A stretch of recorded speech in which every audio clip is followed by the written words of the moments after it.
Finally packing my shoe boxes. Whoop whoop.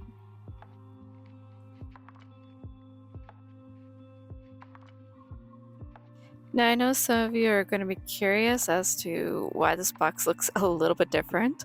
Well, first off, these are the Canadian Go boxes that were used in 2007, 2008.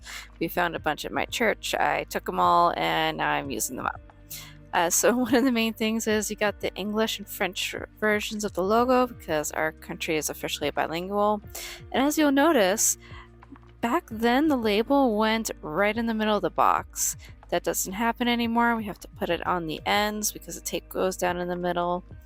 And I'm just kind of wondering what you guys think. Would you put the label covering the English logo or the French logo?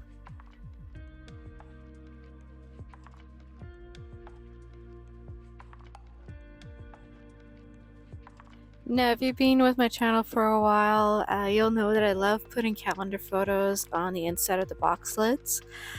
This time around, I really want to do it because the old boxes have actually a bunch of printing on the inside that, you know what, the kids don't really need to see when they open up their boxes. So we'll just be covering them up.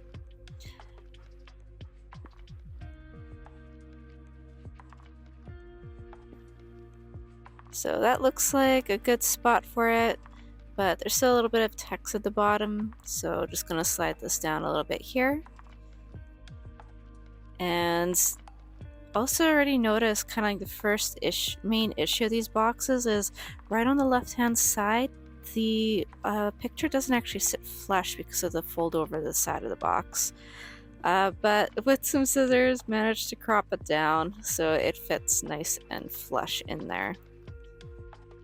And I think this is a lot better for the child to look at compared to all the text on the inside. And also, if back in 2007, 2008, it used to be $7 for the shipping donation.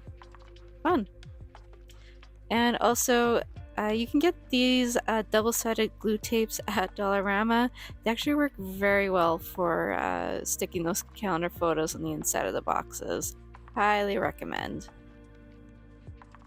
And as you can tell by the number of the boxes on the table, we've got 8 that we're starting with today. Though for the purpose of this video, we're only going to do 4. So we got 4 5 to 9s and 4 10 to 14s. These are most of them are the 2.5 gallon bags. Yes, they are all overstuffed. Yes, it's going to be a challenge. And no, I'm not going to fit everything into these boxes. Spoiler alert. But we'll get right into things. I think we're going to start with this smaller bag here, which is just as stuffed as the others. So this box I am dubbing the Polly Pocket box, and the reason being is we've got this wonderful Polly Pocket activity book right here. And this book I actually got from Val from V. Swain's Shoebox Sundays a couple years ago. Finally getting around to packing it. I'm really excited, and it's also because I managed to grab some Polly Pocket toys that were on sale. So first off is the little case. It came with 1 doll, and then there was also got a couple more dolls with the little vehicle set, and really happy about that. And to kind of go with the theme, also picked up this Lego Friends set because it came with the little doll. And also got this little Chixos doll for the girl to put together. And aside from that, got a bunch of other little toys, some jewelry, school supplies. Oh, and this little cute little ballerina bear brooch, which goes so perfectly with the Thursday set on this earring and ring set, because they're all little ballerina bears. And let's see, yep, some clothes, some crafts, and really want to try to get some kinetic sand sets into all my 5 to 9 boxes this year. So this is glitter kinetic sand with a couple cookie cutters that I managed to find to add in. So we'll get packing. Now, as noted earlier, there is a little challenge when it comes to packing these older boxes. So as you can see, the notebook doesn't sit flush on the back there.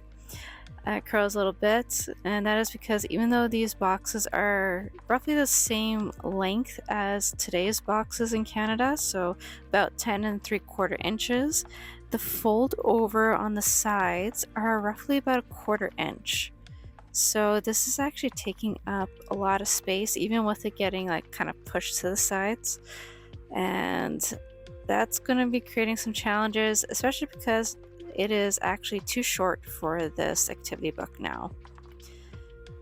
But when there's a will, there's a way. So this is kind of my solution for getting it to fit. It's just kind of curling it along the bottom there.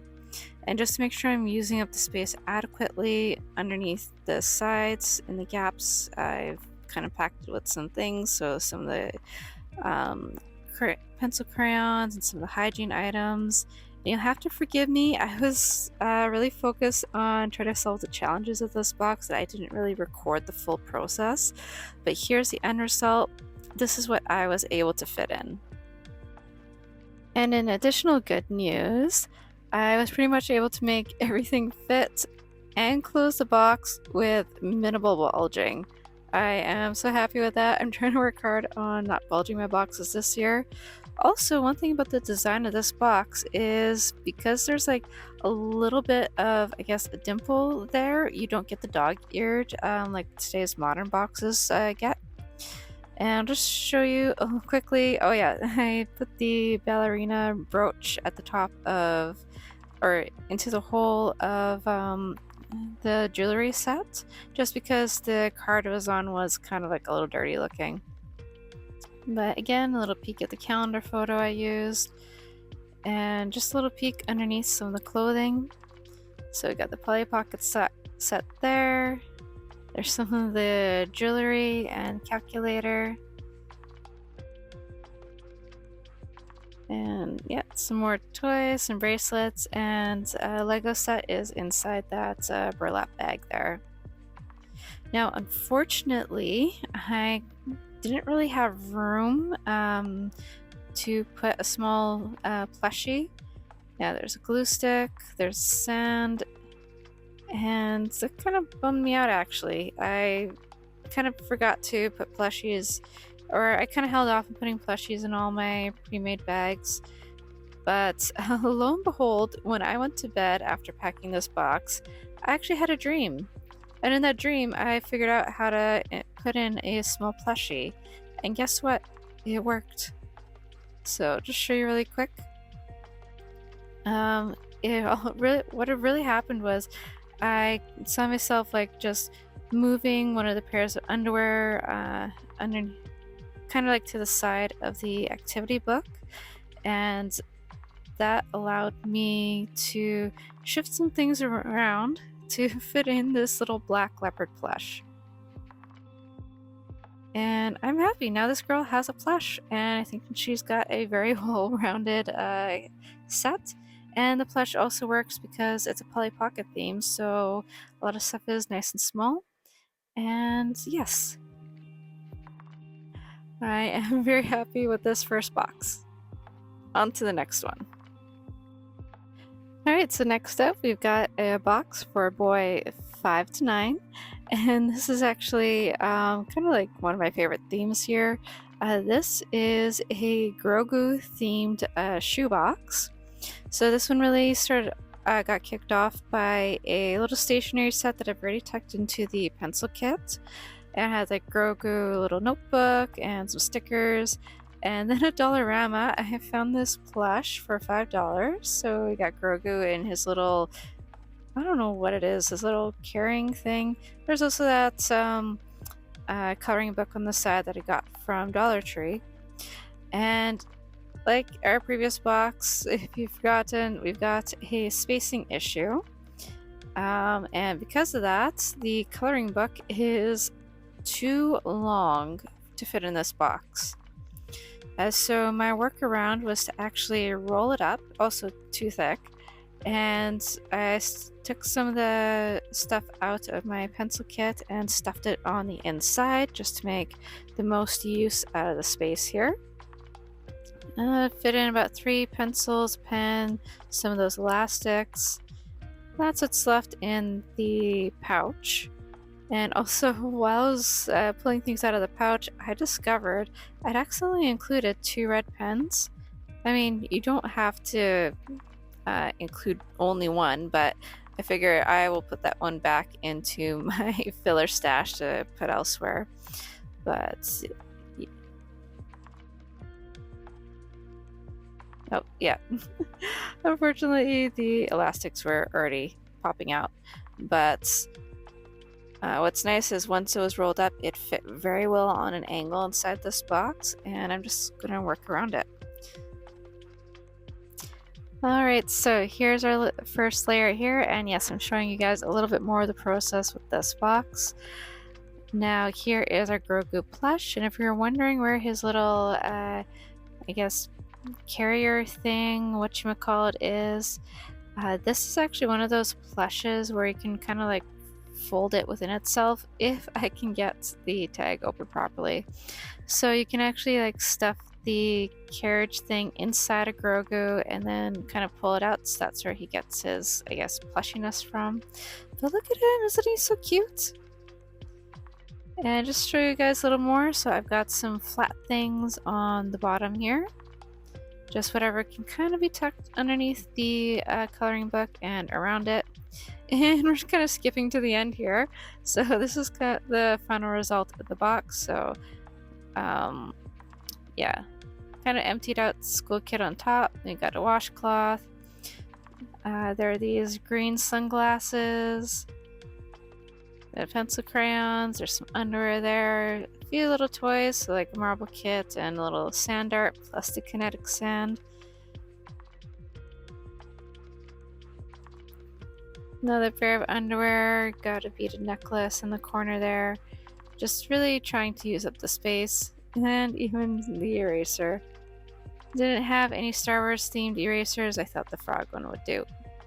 Because I think it's Grogu likes eating frogs. I don't know, I haven't watched The Mandalorian. But as you can tell by the items on the side, there were some things that I couldn't fit.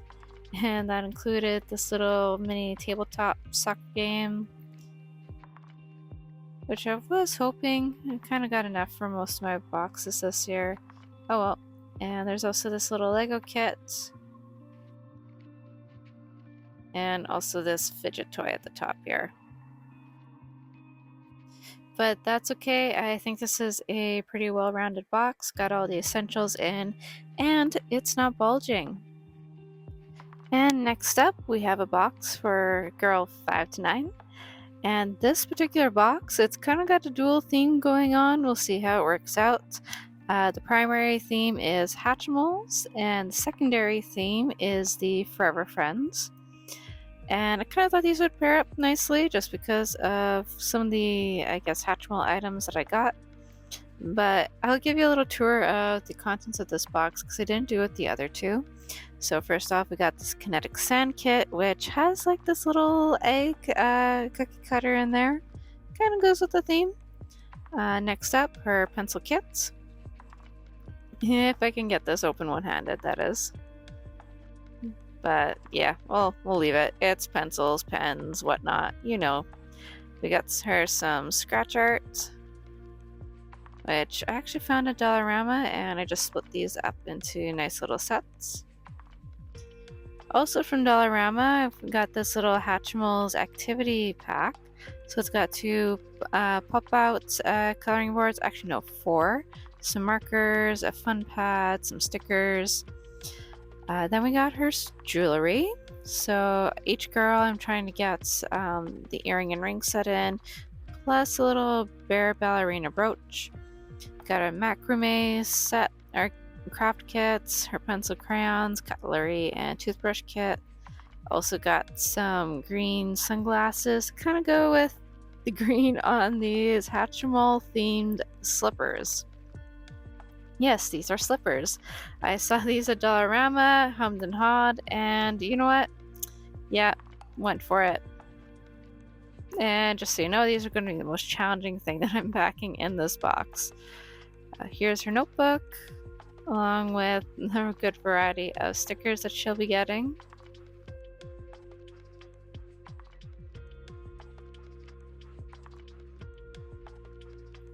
And then we've got this little Hatchimals egg set. So one is already out of the egg, and the other four you have to hatch them to see what's inside. I thought they would pair well with the Forever Friends dolls. Yeah, just small, cute. Got her some socks and underwear. Some other little miscellaneous things to try to fill in all the little small spaces. And I kind of thought the purple monkey would go well with the Hatchimal theme too. We also got this Lego kit on the side, which after looking at all this, I kind of think might not fit. But we will try and see.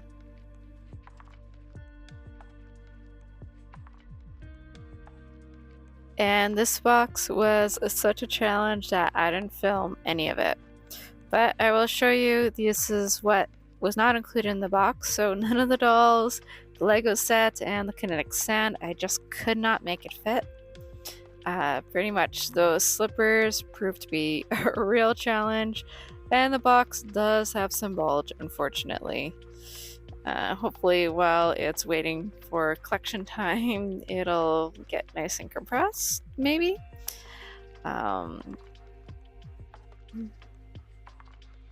Yeah, there's a washcloth.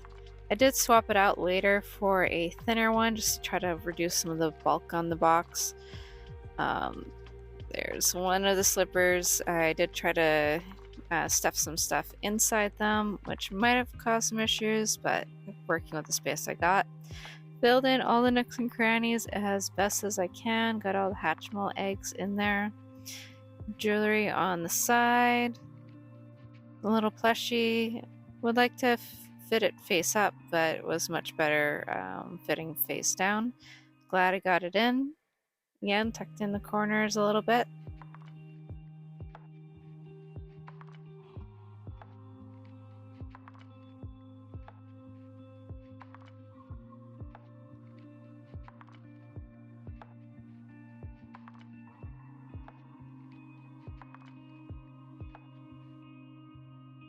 And it's safe to say I am kind of glad this challenge is finally over. I really wish the box worked out the way it had.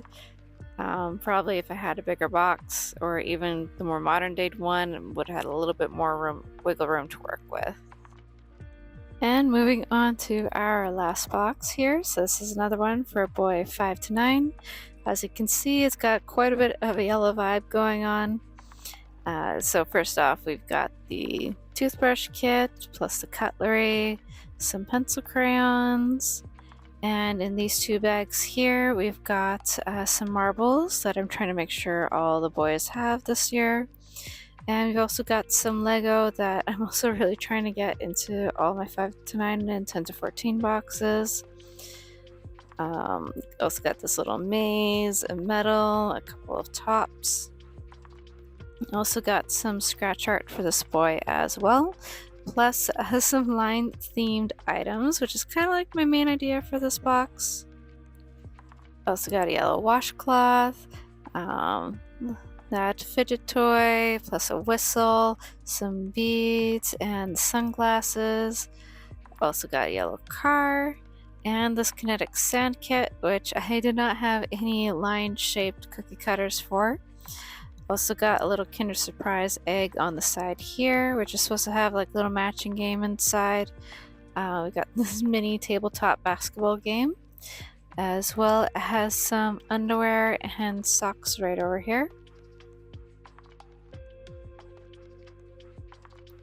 Can't forget his school kit, which has kind of got like all your usual items, so pens, pencils, scissors, calculator, his little activity book,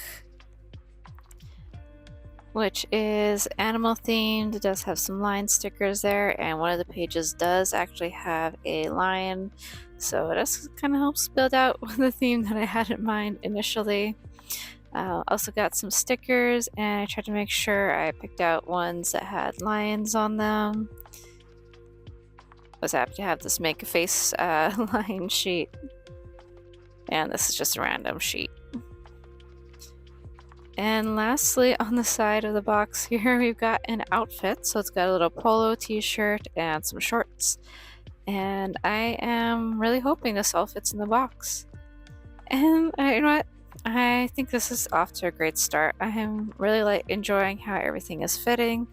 Coloring book especially, it is kind of pushed out a little bit, but it does fold over well, so I will take what I can get. I do have the pencil crayons tucked right on the bottom, so kind of stacking things already. The tabletop kits, oh yeah, there's the sand art. Gotta find a good place for it. Tabletop box did stuff some stuff inside of it just to make the use of the space. And yes, we're gonna move on to the next layer. So this second layer, everything again was fitting so nicely. Everything is going a lot more smoothly with this box compared to some of my other ones. Still have quite a few items left to put in.